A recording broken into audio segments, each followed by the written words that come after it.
Hey everybody, William Wallace here, William Wallace for America.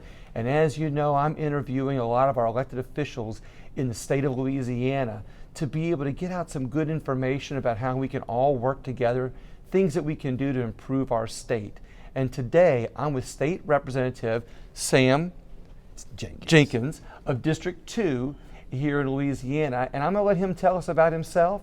I wanted to give him the chance to make that introduction. I always like to make sure I get the names right and the names said the right way, because my true intention is to not only introduce the public to our state representatives and our elected officials, but also so that they can get a chance to know them the proper way and know them a little bit more personally, so that way we can know more about our elected officials.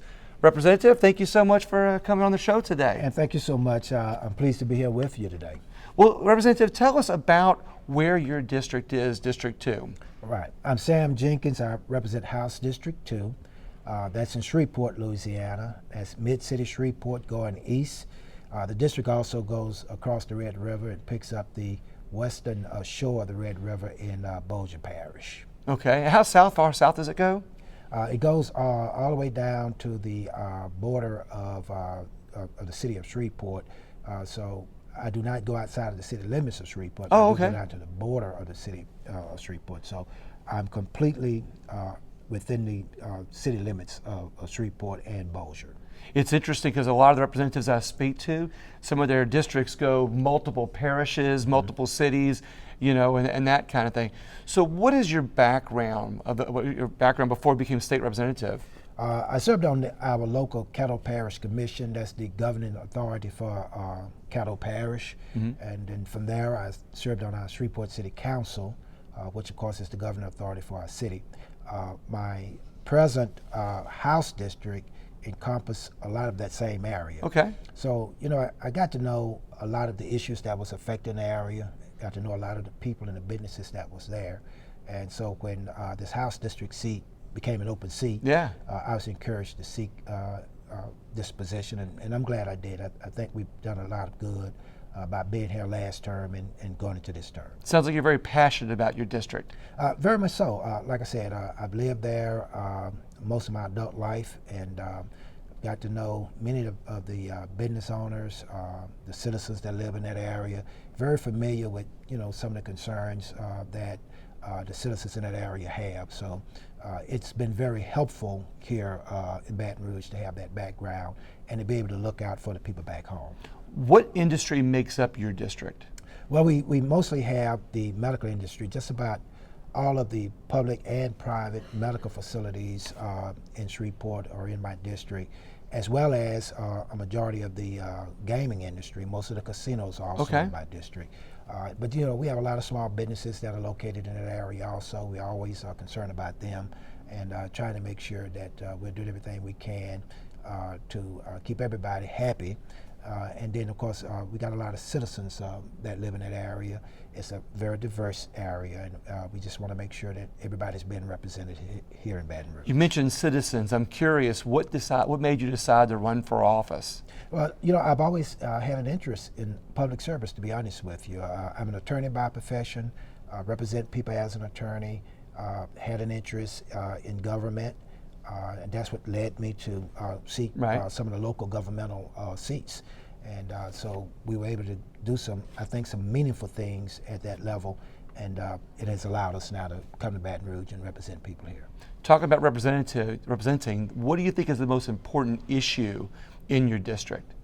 Well, healthcare, of course, is one of the leading issues there in my district, making sure, number one, that we keep our hospitals open. We got the Oshner's LSU Health Center there. We also have the medical school that's there in my district, and we want to make sure that we are keeping those facilities open. We want to make sure that they're well funded for various reasons.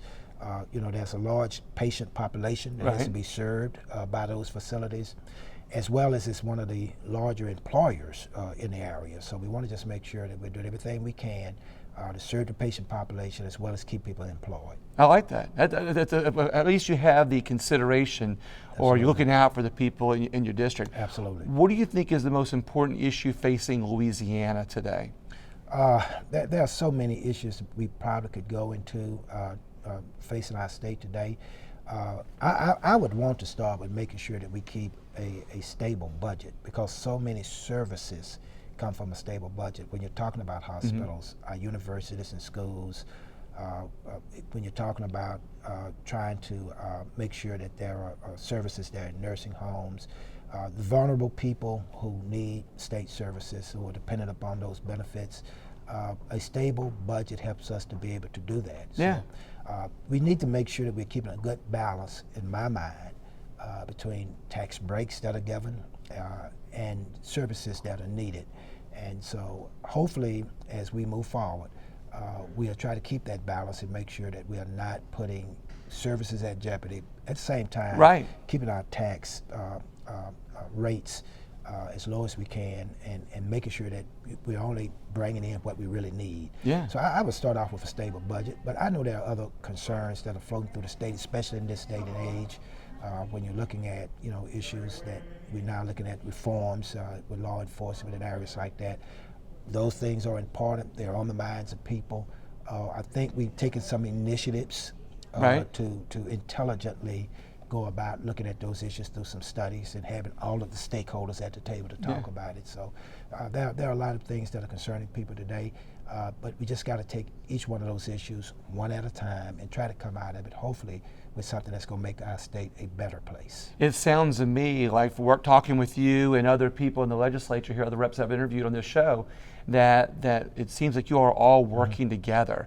Despite any differences that you may or may not have, despite you all seem to work together to find the things you have in common for the better of the state, and I'm enjoying hearing that. Right. Speaking of which, is there any type of legislation that you had this session that you want to talk to people about or tell people, make people aware of, that you worked on? Well, I was very pleased to work on House Bill 70. That bill will give a one-time hazard payment of $250 to our frontline workers, everybody from nurses to sanitation workers, to anybody that had to work outside of their home at the height of the virus. So I'm very happy that we're doing something for the people. I do think the legislature as a whole can report to the people that we've tried to come in and give some COVID relief, both to businesses as well as workers, as well as local government, people that have been impacted by the virus. So hopefully we're coming out of this session and we're able to say we tried to touch upon all of that, because that was one of the main reasons we came to this session, was to legislate on COVID relief, and I do think we made some gains in that area. Yeah, and to your point, it's also why the legislative session was postponed a little bit this year. So it's only fitting that you try to give some relief to the people that are in there. Representatives, is there anything that you could recommend to the people watching this show and people of Louisiana to be more involved in our legislative process? Anything you'd like to recommend that maybe motivates some people to? Yeah, I would tell people, always keep an eye on the legislature. You can easily do that nowadays through television programs as well as the internet. Let your voice be known, let your voice be heard. Send in information on those bills that concern you. It makes a lot of difference in these committee settings when we hear from the people and hear their positions. You could pretty much email your concerns to most of the legislators right online. So don't miss those opportunities to become involved. Don't think it does not weigh on us when we hear from people back home, or from people throughout the state about their interests. So I would just say participate, don't stand on the sidelines. And let us know how you feel about things, because that helps the debate, helps us hopefully to make better laws. And to your point, I've talked to a lot of representatives in this House that have all said that they like to vote the will of their district, because they represent their district. Absolutely. So it sounds like not only are y'all working well together, but it also sounds like you're listening to the people in your district. So one thing I'd like to point out to Sam's point here is that not only can you get involved, but you can go online to the Louisiana House of Representatives, and you can also on time watch what bills are going on, what bills are being debated on, what they're saying, and then you can click the description and see what the bill is about. So you can see in real time what's on the floor while it's online.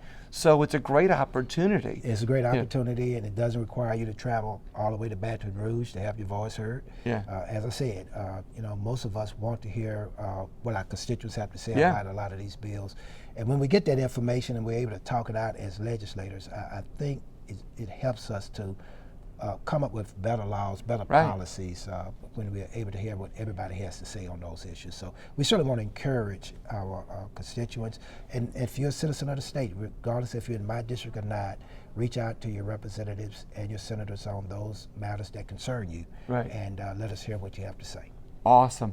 So everybody listening, please share this video. I think it's got some good information, helps you learn a little bit more about our representatives, especially the ones from up northern Louisiana, and share the video and find ways that you can not only be involved, but help others get involved. Representative Jenkins, thank you so much for your time. I appreciate you. I appreciate the opportunity. And thank you everybody for tuning in.